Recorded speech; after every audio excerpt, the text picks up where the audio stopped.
જય જવાન જય કિસાન. મરચાની વાવણી કરી હતી 2 મહિનાની 8 તારીખે, હજુ ચોથાની 8 હવે આવે છે, 2 મહિના હવે થાય છે. ટેટી ભેગા વાયા હતા, કોઈ પણ વધારે ખર્ચો નથી કર્યો. ટેટીમાં જે ખાતર આપ્યું, ટેટીમાં જે દવા આપી છે. અને ખરેખર મરચા આખું ખેતર 30,000 રૂપિયા લગાવેલા છે. અને ફર્સ્ટ વીણી જો ખાલી 100 ગ્રામ ગણશું ને એક મરચાની તોય 3 ટન મરચા થશે. મરચામાં કોઈ ભૂલ જ નથી. પિનરબેન જુઓ, બતાવો પિનરબેન, આ મરચા છે અને આ વેરાયટી જે છે બેંગ્લોરી વેરાયટી છે. અને ખરેખર અમારા બાજુ બહુ ચાલે છે, રોગ પણ ખાવ ઓછો છે, સારી વેરાયટી છે. અમારી પાસે પણ હાજર હોય છે. તો કોઈને પણ જો ગરમીમાં મરચાં કરવા હોય તો મહેરબાની કરીને આંતરપાક કરજો. ને કે આ જમીન જો તમારે કોરી છે તો મરચું બગડી જશે.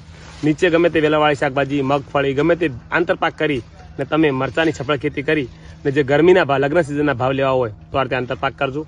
અમારે તો બહુ સારું રહે. અમે 10 વર્ષથી મરચાં વાવીએ છીએ અને તમે પણ અમારી જેમ સુખી બનો એવી ભગવાનને પ્રાર્થના કરું છું. ખૂબ આગળ વધો. જય જવાન જય કિસાન.